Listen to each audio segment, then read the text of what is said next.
અમારા મત વિસ્તારમાં આ બાજુ બામણગઢ છે, આ બાજુ રાણપુર અને જુનાગઢ જવાનો મેઇન હાઈવે છે.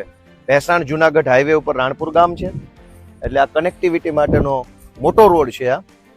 આ નાળાની આવી હાલત છે.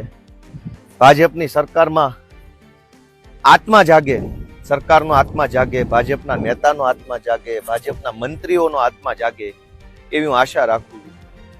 આ ભાજપની સરકાર કેટલા મોતની રાહ જોઈ રહી છે, કેટલા લોકો જ્યારે બલિદાન આપશે, કેટલા લોકોનો મોત થશે, પછી ભાજપની સરકારનો આત્મા જાગશે.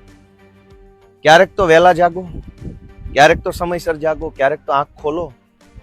દર વખતે માણસ મરે, પરિવારનો માળો વિખાઈ જાય, લોકો હતપ્રભ થઈ જાય, લોકો આઘાતમાં સરી જાય, હોહા થઈ જાય, પછી જ જાગવાનું. કોઈ તો એવો સમય હશે ભાજપ માટે કે જેમાં તમે વહેલા જાગશો, અગાઉ જાગશો, સારું કરશો અને લોકોનો જીવ બચાવશો. એવું નહીં થાય. ગુજરાતની જનતાની મારી વિનંતી છે, ક્યાં સુધી આવું બધું ચલાવી લેશો? ક્યાં સુધી?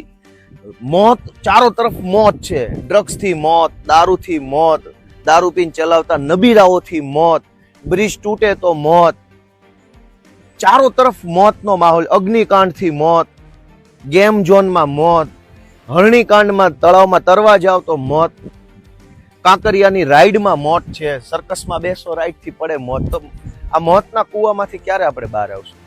લોકોને વિનંતી છે, પોતાનો આત્મા જગાડો. ક્યાં સુધી આવું ચલાવી લેશો?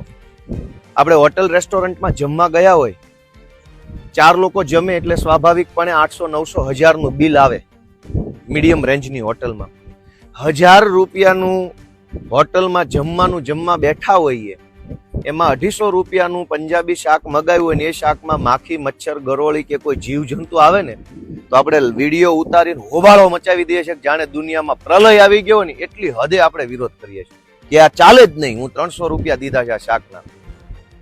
300 રૂપિયાના શાકમાં એક માખી આવે તો નથી હાલતું, પણ આપણે આખું જિંદગી, જો આપણી ઉપર બ્રિજ તૂટી પડે ને જિંદગી બરબાદ થઈ જાય એવા હલકી કક્ષાના બ્રિજો છે, હરિયા લબડે છે, તો જનતાને કોઈને કંઈ વાંધો નથી. આખા ગુજરાતમાં આવા અનેક બ્રિજ છે, તો કોઈ બોલવા વાળું નથી. 300 રૂપિયાના શાકમાં માખી નહીં ચાલે, બાકી બ્રિજ ગમે એવો હશે તો ચાલશે, સરકારી બસ ખરાબ હશે તો ચાલશે, સરકારી શાળા ફૂટેલી હશે તો ચાલશે. દોસ્તો, ક્યાં સુધી સહન કરી લેશું? શું કામ સહન કરવું છે? આપણી એવી શું મજબૂરી છે કે આવી ભ્રષ્ટ અને આવી હલકી માનસિકતા ધરાવતી સરકાર આપણે ચલાવી લઈએ છીએ? આપણને ગુસ્સો કેમ નથી આવતો? આપણને આક્રોશ કેમ નથી થતો? દોસ્તો, આપણા આત્માને જગાડો, મનને ઢંઢોળો કે ક્યાં સુધી આવું ચાલશે. ગોપાલ ઇટાલિયા તમને વિનંતી કરે છે, તમારો આત્મા જગાડો, ગુજરાતનો જીવ બચાવો. એ વિનંતી સાથે સૌને મારા જય જય ગરીબ.